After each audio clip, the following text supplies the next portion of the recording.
There are so many incredible places across Ohio to experience and explore. Well, all over the country. Yes, and it's just kind of the out-of-the-way places now where time has almost passed them by, but the history is incredible. Right. And so we, while we're traveling, we look for those little places that make for the best of us, the best of the U.S., and we find them, and Zoar was one of those discoveries.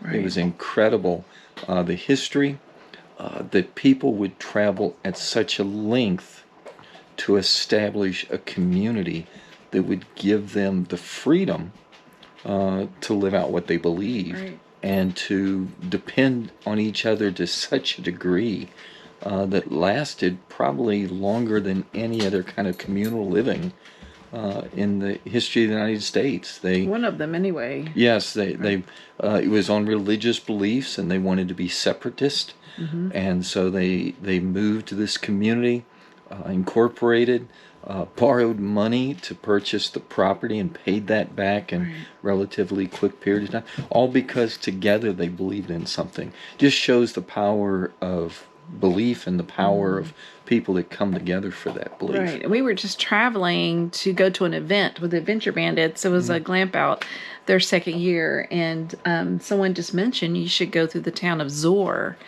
And so we had to go get gas, and we were like just blown away. We had never seen it.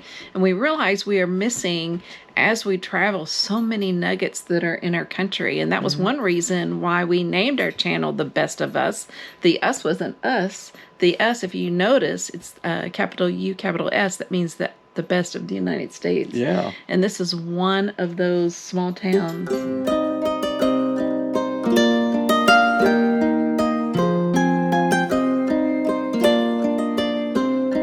While traveling around this great country of ours, a lot of times we run into small towns that are part of our history, and this is one of those towns.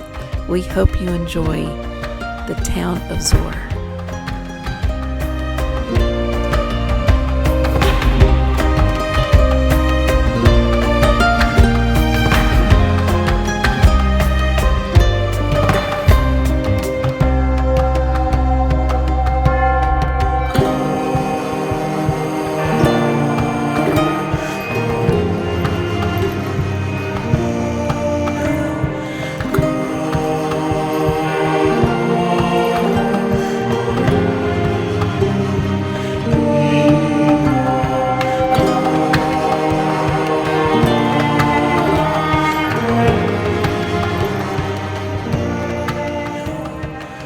Into Philadelphia, they borrowed money from the Quakers, and somebody knew about this land, and they bought like 5,000 acres of land here, and moved. And then they founded Zoar.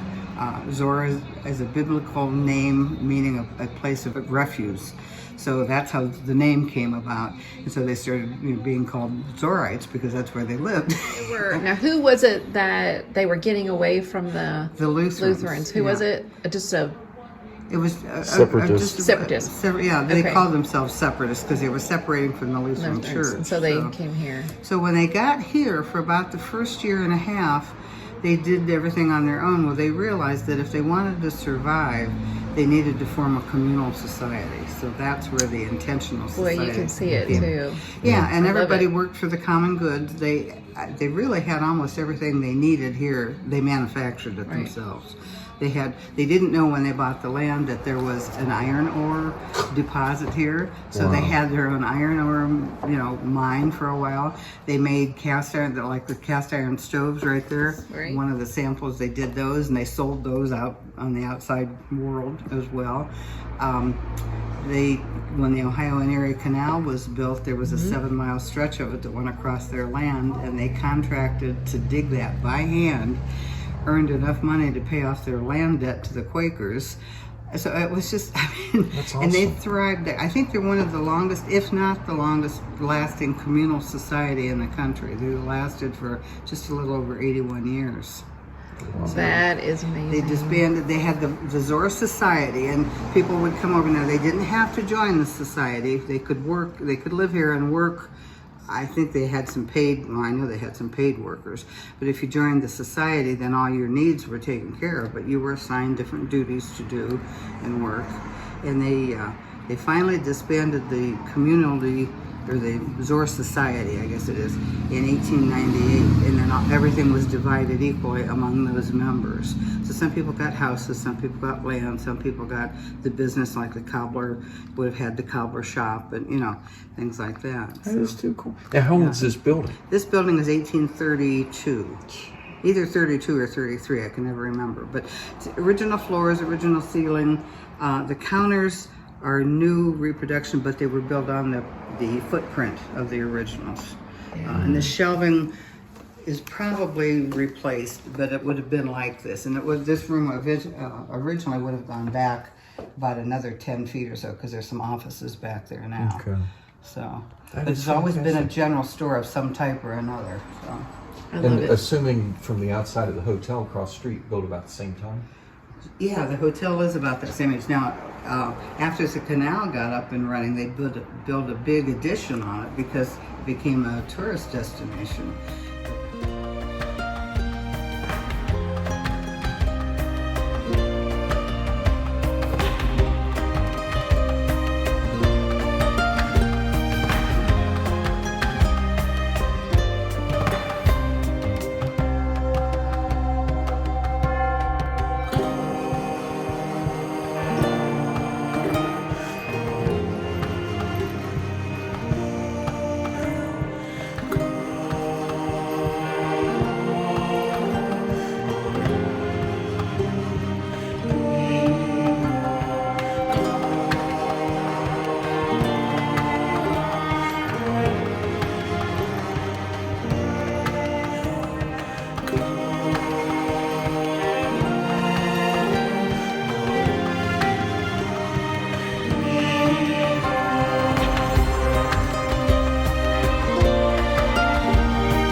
The Zoar garden represented the New Jerusalem as described in Revelation 21.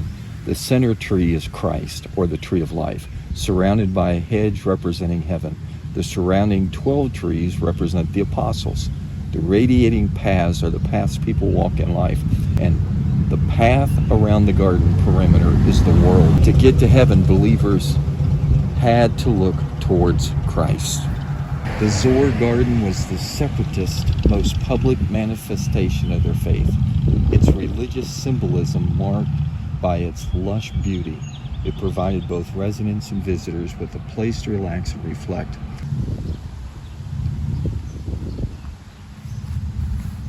The Zoarites, who fought in the Civil War, unknowingly changed the community mindset. The tightly closed borders of the separatist community began to open as the young American-born Zoarites returned home after exposure to new experiences, languages, and ideas. As one of Zoarites' trustees wrote in 1862, the spirit of worldliness has torn away several of our young men. The Zoarites were a pacifist society that did not believe in war, but also did not believe in slavery. Is it possible to support soldiers fighting in a war when you don't agree with the reason for the conflict? I can see that. And here's a picture of them. They were immigrants from Württemberg, Germany.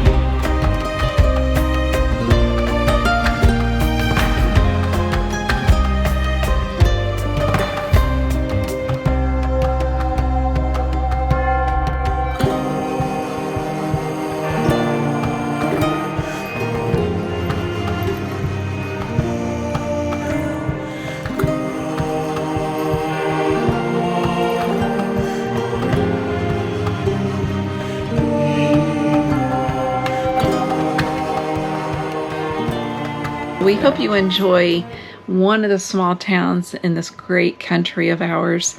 And we're going to do more of them. We're going to be more intentional, put it that way. We've gone through several small towns through our travels, and you should be intentional as well, just to find out more about this great country that we live in. And if you haven't subscribed, if you like the video, give us a thumbs up.